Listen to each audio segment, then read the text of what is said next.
Have you ever wondered why dogs sometimes stop and stare at things we can't see, as if they're sensing something hidden? Most of us brush it off. Maybe it's a shadow, maybe a noise we didn't catch. But what if, one day, that stare wasn't just a stare?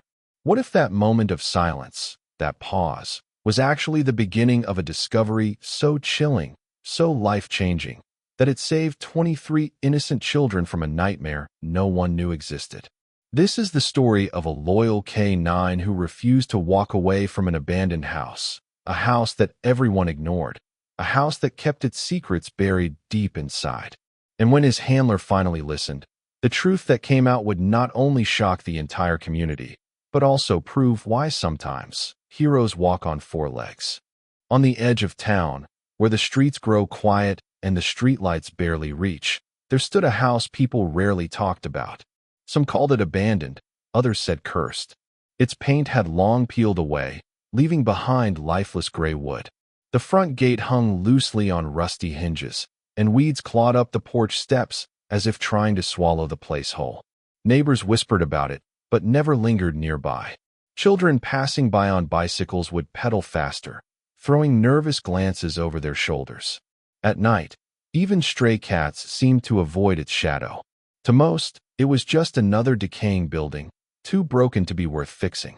But to those who had lived in the town for years, the house carried a strange heaviness, as if it remembered secrets that no one else dared to uncover. And on one seemingly ordinary evening, as Officer Daniels walked his K9 partner along their usual patrol route, the house stirred to life in a way no one expected. The K9, usually calm, suddenly halted mid-step. His paws dug into the ground, his nose lifted, his eyes locked on the silent, hollow frame of that forgotten home. It was the kind of stare that wasn't casual curiosity. It was something deeper, sharper, almost urgent. And in that moment, the officer didn't know it yet, but the old abandoned house was about to give up its darkest secret. The K9's body language shifted instantly.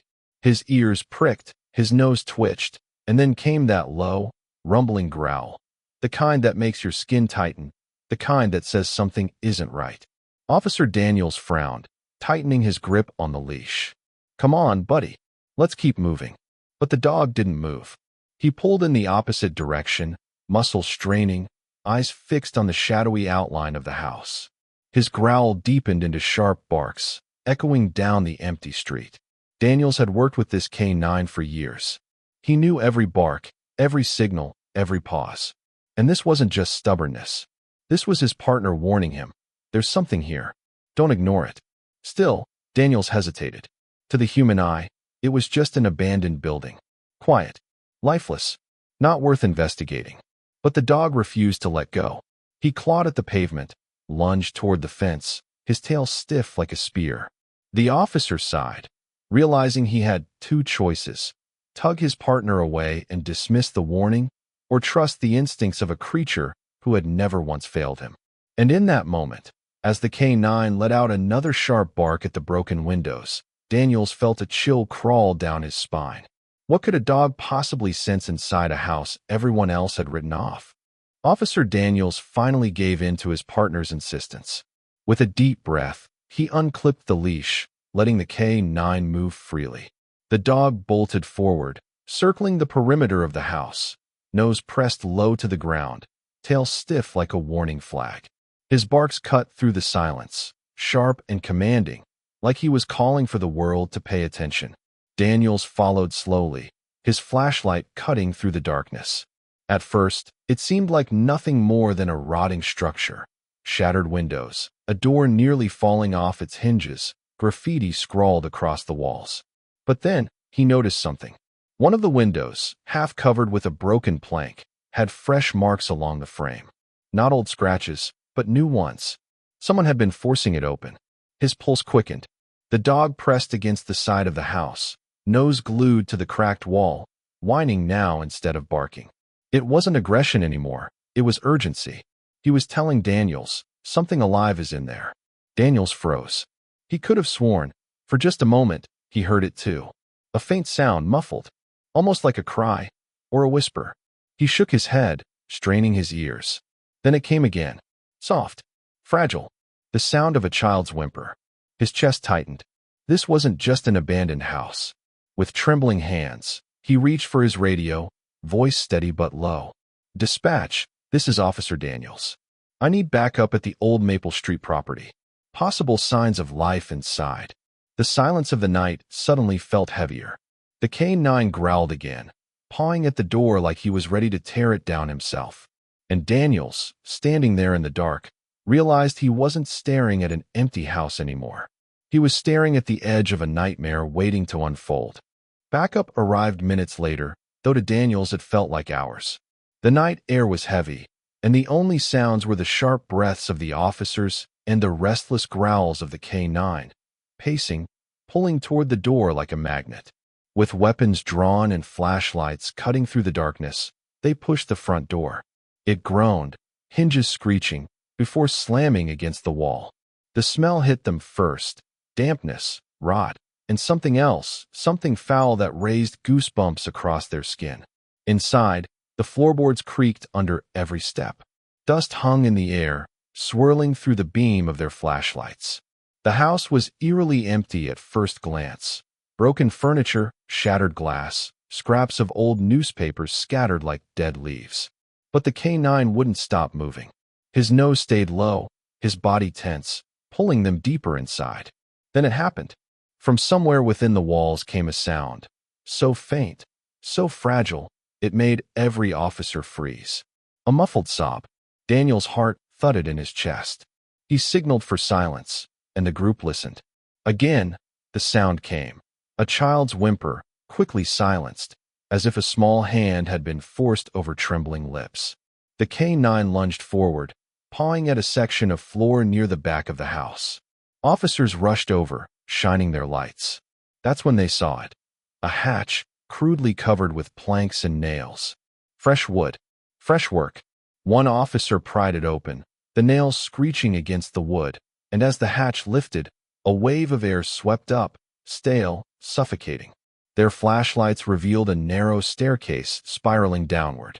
And then, silence broke. Dozens of frightened eyes blinked back at them from the shadows.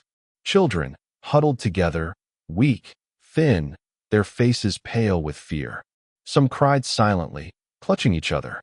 Others just stared, too scared to move. Daniels felt his throat tighten. 23 children, locked away beneath a house everyone thought was empty. And at that moment, the only sound that cut through the shock was the canine's bark, loud, firm, triumphant, as if saying, "I told you. You found them. Now save them." For a moment, the room stood still. Officers stared down the narrow staircase, their flashlights catching the faces of terrified children who hadn't seen the light of safety in far too long. Small hands covered trembling lips, eyes wide and hollow, bodies pressed together in fear, as if even hope itself had been stolen from them. Then, the silence broke. Daniel's voice, steady but filled with urgency. "It's okay, you're safe now." The canine moved first, padding gently down the steps, his tail lowered, his ears soft. He didn't bark this time. Instead, he walked slowly, calmly, like he understood the fear inside those walls. One little girl reached out with shaking fingers, brushing the dog's fur, and for the first time in days, maybe weeks, her lips curled into the faintest smile. That was all it took. The other children began to move, inch by inch, toward the officers. Tears streamed down their faces as strong hands lifted them, carried them up the steps, wrapped them in blankets that suddenly felt like shields of warmth. The scene turned chaotic, but in the most beautiful way. Radios buzzing, ambulances rushing in, officers working frantically to free every single child. Some were too weak to walk. Others clung desperately to their rescuers, whispering, "Thank you," through cracked voices. And through it all, the canine remained close, weaving through the crowd, nudging frightened hands, pressing his head against small shoulders as if to say, "You're safe now. It's over." Outside, the night air filled with sirens and the cries of relief. Parents arrived in waves, sprinting, stumbling, collapsing into the arms of their children. The sounds of heartbreak turned into sounds of reunion, shouts of names, sobs of joy. the kind of raw emotion that can never truly be described. And standing in the middle of it all was one dog, chest high, eyes calm, watching the families come back together. A silent hero who had refused to ignore the call of instinct. That night, 23 missing children were pulled from the darkness, all because a canine didn't stop staring at an abandoned house.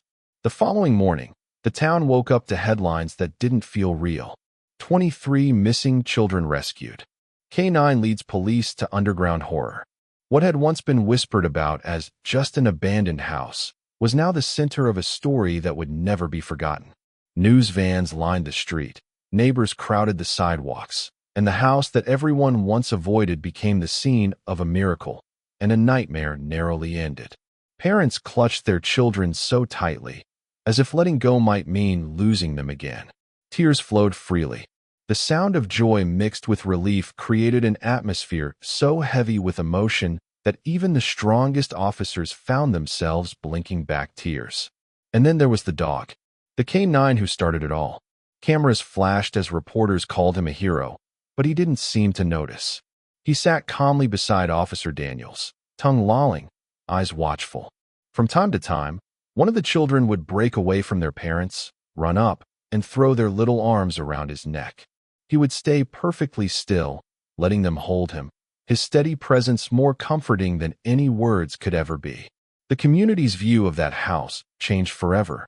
No longer just abandoned, it became a symbol, a reminder of danger hidden in plain sight. Yes, but also a reminder of hope.